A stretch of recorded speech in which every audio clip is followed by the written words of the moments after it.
మిగులుతున్నాయి. ఈరోజు ఈ విధంగా పేదలకు, ముఖ్యంగా మా ఆడపడుచులకు గతంలో అమ్మగారింటికి వెళ్ళాలన్నా, అమ్మవారిని దర్శించుకోవాలన్నా ఇంటాయనను లేకపోతే కన్న కొడుకు దగ్గర చేయి ఆపే పరిస్థితి. వాళ్ళు దసరా పండుగకు అడిగితే ఉగాదికి వదిలే ఏం తొందర ఉంది, ఏం మునిగిపోతుంది అని అంటే బాధపడేటోళ్ళు. అరే అమ్మని చూసొద్దామంటే బస్ కిరాయి లేని పరిస్థితులు అని. కానీ ఇవాళ ఈ 2 సంవత్సరాల డిసెంబర్ 9, 2023 నాడు మొదలుపెట్టినాం. 2 సంవత్సరాల 2 నెలలు పూర్తయింది.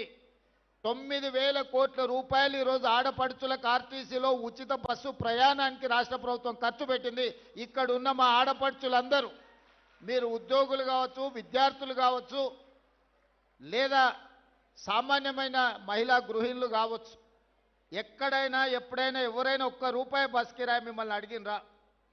ప్రారంభించిన రోజు నేను చెప్పిన, నేను ఎక్కడికో వెళ్తే ఒక అక్క వచ్చి అయ్యా బస్ ఎక్కితే కిరాయి అడిగితే ఏం చేయాలని. ఏం లేదమ్మా, నా ఫోటో జేబులో పెట్టుకో, సూపి మా తమ్ముడు పట్నంలో ఉంటాడు, కిరాయి పైసలు ఆయన ఇస్తాడు తెచ్చుకోపో అని. ఏడ కూడా మీరు చెయ్యి అడ్డం పెట్టే బస్సు ఆపుతున్నారు, మీరు దిగుతున్న కాడ దించుతున్నారు. ఇవాళ కొన్ని కోట్లాది ప్రయాణాలు మా ఆడపడుచులు ఈరోజు ఉచితంగా బస్సు ప్రయాణం చేస్తున్నారు. ఇదేగా స్వయం సహాయక సంఘాలతోటి ఈరోజు మీరు బస్సులో ఉచిత ప్రయాణమే కాదు, ఈ సంఘాలకు 1000 బస్సులు ఇచ్చి మీరే ఆర్టీసీకి బస్సులను పెట్టేటట్టు ఆర్టీసీ యజమానులను ఆడపడుచులను చేసినాము. సహాయక సంఘాలలో ఉన్న మహిళలకు ఈరోజు ఉపయోగమైంది. సోలార్ బిజినెస్ అంటే, సోలార్ విద్యుత్ ఉత్పత్తి అంటే ఒకప్పుడు అదానీ అంబానీల గురించి చర్చించేది. ఈరోజు తెలంగాణలో ఉన్న ఆడపడుచులకు 1000 మెగావాట్ల సోలార్ విద్యుత్ ఉత్పత్తి చేసే వ్యాపారాన్ని ఈరోజు ఆడపడుచులకు అందించినాం. అందులో గిరిజనులకు ప్రధానంగా ప్రయోజనం జరిగింది. ఇదే కాదు, హైటెక్ సిటీ అంటే ఇన్ఫోసిసో, మైక్రోసాఫ్టో, విప్రోనో ఇంకో పెద్ద పెద్ద సాఫ్ట్వేర్ కంపెనీలు అనుకున్నారు.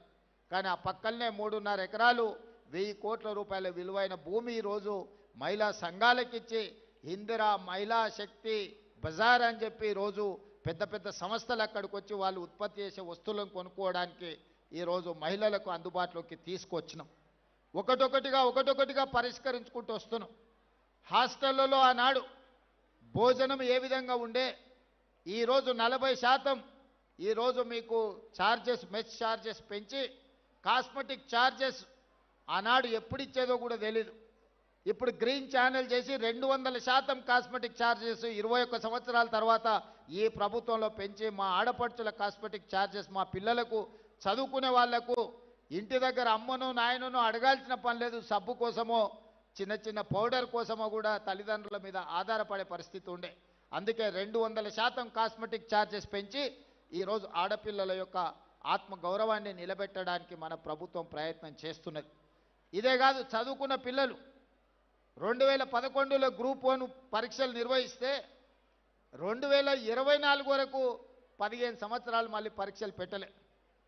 మనం వచ్చిన తర్వాతనే గ్రూప్ 1 నోటిఫికేషన్ ఇచ్చి, ఇప్పుడే మా రాములు నాయక్ చెప్తున్న మా మేనకోడలు డిఎస్పీ అయిందని.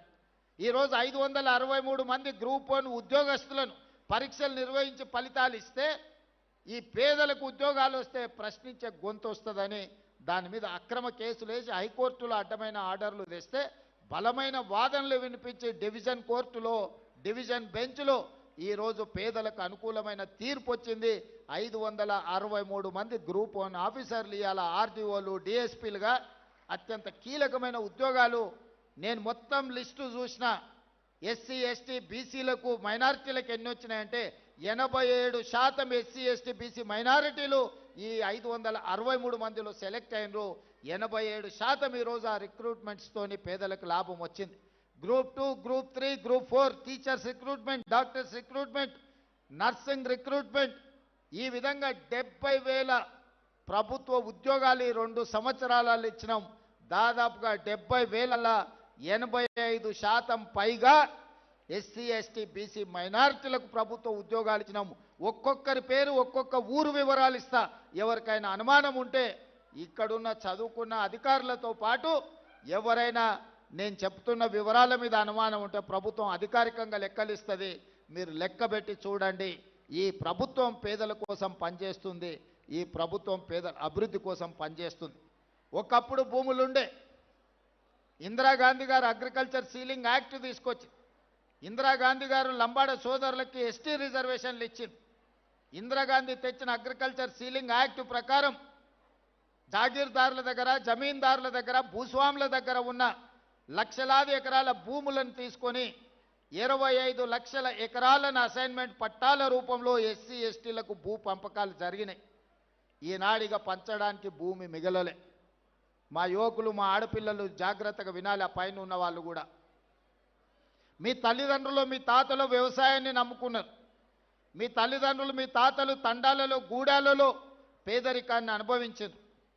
మీ తల్లిదండ్రులకు ఇందిరాగాంధీ గారు తీసుకొచ్చిన చట్టం ద్వారా ఇందిరమ్మ ఇండ్లు, పక్కా ఇండ్లు అన్నప్పుడు మీ గూడాలలో, తండాలలో పక్కా ఇండ్లు వచ్చినాయి.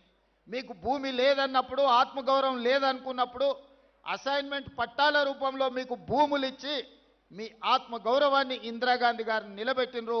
ఇవాళ లంబాడ సోదరులు వాళ్ళ సొంత తల్లిదండ్రులది లేకపోతే తాత ముత్తాతల్ని ఇంట్లో ఫోటో పెట్టుకున్నా పెట్టుకోకపోయినా చాలామంది లంబాడ సోదరులు ఇండ్లలో పోతే ఇందిరాగాంధీ ఫోటో కనిపిస్తుంది. మా రవీంద్ర నాయక్ గారికి తెలుసు, నేను చూసిన. కానీ ఆనాడు ఇందిరాగాంధీ ఇచ్చినట్టు ఇవాళ మీకు భూములు ఇవ్వడానికి ప్రభుత్వం దగ్గర లేవు. ఇవాళ దళితులకు, గిరిజనులకు నా సూచన ఒక్కటే, ఆనాడు ఉన్న పరిస్థితుల్లో కాంగ్రెస్ పార్టీ సంక్షేమము, అభివృద్ధిలో ఒక విధానాన్ని తీసుకున్నది. ఆ శకం ముగిసింది. ఇవాళ నిజంగా నాకు మీకు భూములు ఇవ్వాలన్నా ఈ ప్రభుత్వం దగ్గర భూములు అందుబాటులో లేవు. ఇక మీరు భూముల గురించి, ప్రభుత్వం ఇచ్చే ఏదో సంక్షేమం గురించి ఆలోచన చేయకండి. ఈ ప్రభుత్వం మీకు చదువు ఇవ్వదలుచుకున్నది. ఈ ప్రభుత్వం మీకు సంక్షేమం కాదు, సంక్షేమంతో పాటు మీకు చదువు ఇవ్వదలుచుకున్నది. నా సూచన ఒక్కటే, ఇక్కడికి వచ్చిన పిల్లలందరికీ చదువుకోండి, బాగా చదువుకోండి. చదువుకోవడానికి ఏం కావాలనో నన్ను అడగండి. మీరు డాక్టర్లు అవుతారా, మీరు ఇంజనీర్లు అవుతారా, మీరు ఐఏఎస్లు అవుతారా, మీరు ఐపీఎస్లు అవుతారా, మీరు ప్రొఫెసర్లు అవుతారా, ఈ దేశాన్ని మీరు ఏలడానికి ఏమవుతారో చెప్పండి, నేను మద్దతు ఇస్తా. మేమేమీ చేయం, ఇంటి దగ్గర ఉంటాం, మాకేదన్నా భూమి సార్, లేకపోతే మాకేదో చిన్న చిన్న వ్యాపారాలు చేసుకుంటాం అనేది వదలండి. లంబాడ సోదరుల చైతన్యం ఉంది. లంబాడ సోదరులకు ప్రపంచం గురించిన అవగాహన ఉన్నది. నేను చెప్పేది ఒక్కటే, యుక్త వయసులో తప్పుదారి పడితే జీవితకాలం బాధపడతారు, మీ తల్లిదండ్రులకు భారం అవుతారు. కానీ ఈ వయసులో కష్టపడితే, ఈ వయసులో మీరు చదువుకొని, చాలామంది ముందు వరుసలో అధికారులు ఉన్నారు. అధికారులు ఎవరున్నా గుర్తించి వాళ్లకు వివిధ శాఖలలో కీలకమైన హోదాలు ఇచ్చిన. ఎందుకంటే ఆ స్ఫూర్తి మీకు రావాలి. అరే మా వాడు ఈఎన్సీ అయిండు, మా వాడు సింగరేన్కి సిఎండి అయిండు, మా వాడు ట్రైకార్కి చైర్మన్ అయిండు, లేకపోతే మా వాడు వివిధ కార్పొరేషన్లకు చైర్మన్లు అయినరు, మా వాళ్ళు ఎమ్మెల్సీ అయినరు, ఎంపీ అయినరు అంటే చదువుకోవడం వల్ల ఈ అవకాశం వచ్చిందని భవిష్యత్ తరాలకు, ఈ యువతరానికి అవగాహన ఉండాలి అని చెప్పి మీ వాళ్లకు వివిధ అత్యంత కీలకమైన హోదాలు నేను ఇచ్చిన. అందుకే భూముల గురించి, అందించే తాత్కాలిక సంక్షేమం గురించి ఆలోచన చేయకండి. మీరు భవిష్యత్తును నిర్దిష్టంగా నిర్ణయించుకోండి. మీరు డాక్టర్ అవ్వాలనుకుంటున్నారా, మీరు ఇంజనీర్ అవ్వాలనుకుంటున్నారా, మీరు లాయర్ అవ్వాలనుకుంటున్నారా, మీరు ప్రొఫెసర్ అవ్వాలనుకుంటున్నారా, ఒక గొప్ప చార్టెడ్ అకౌంటెంట్ కావాలనుకుంటున్నారా, లేకపోతే సినిమా రంగంలో రాములు నాయక్ గారు చెప్పినట్టు గొప్ప టాలెంటెడ్ మంగ్లీలు కాదలుచుకుంటున్నారా, మీరు ఆలోచన చేసుకొని మీరు ప్రొఫెషన్ ఎన్నుకోండి. డైరెక్షన్లెస్గా ఉండకండి. నిర్దిష్టమైన ప్రణాళికను పెట్టుకోండి. దానికోసం ఈ ప్రభుత్వం 100% అండగా నిలబడుతుంది. గత ప్రభుత్వాలు చెప్పినాయి మేము ఎస్టీ హాస్టల్ ఇచ్చినాము, ఎస్సీ హాస్టల్ ఇచ్చినామని. కానీ ఎక్కడైనా ఉండడానికి ఏదైనా వసతి గూడు ఏర్పాటు చేసిండ్రా? కాగితం మీద ఆదేశం ఇస్తే సరిపోదు. అందుకే ఈరోజు ఎస్సీ, ఎస్టీ, బీసీలకు, మైనారిటీలకు ప్రతి నియోజకవర్గంలో young India integrated residential schools 25 ఎకరాలల్లా 200 కోట్లతోని, 100 నియోజకవర్గాలల్లా 20,000 కోట్లతోని 25 ఎకరాలలో ఈచ్ క్యాంపస్ ఈరోజు మనము నిర్మాణం చేస్తున్నాము. ప్రతి స్కూల్లో 2,500 మంది పిల్లలు చదువుకుంటారు. అట్లా 100 బాలురకు 100 బాలికలకు 200 young India integrated residential schools కట్టదలుచుకున్నాము. నాణ్యమైన విద్యను మీకు అందించదలుచుకున్నాం. చదివే మీ భవిష్యత్తును మారుస్తుంది. చదివే మీకు సమాజంలో గౌరవాన్ని తెచ్చిపెడుతుంది. నిన్నగాక మొన్న నా ప్రభుత్వం చేసిన సిపెక్ survey, social economic education employment political and caste survey చేసినప్పుడు ఆశ్చర్యకరమైన ఫలితాలు వచ్చినాయి. సర్వేలో పేదరికం కనిపించిన వాళ్ళకు భూమి లేక పేదరికం రాలే, చదువు లేక పేదలుగా మిగిలిపోయారు. కొన్ని సామాజిక వర్గాలకు 20, 30, 40 ఎకరాల భూమి ఉంది, కానీ వాని ఇంటి దగ్గర పరిస్థితి బాగాలేదు.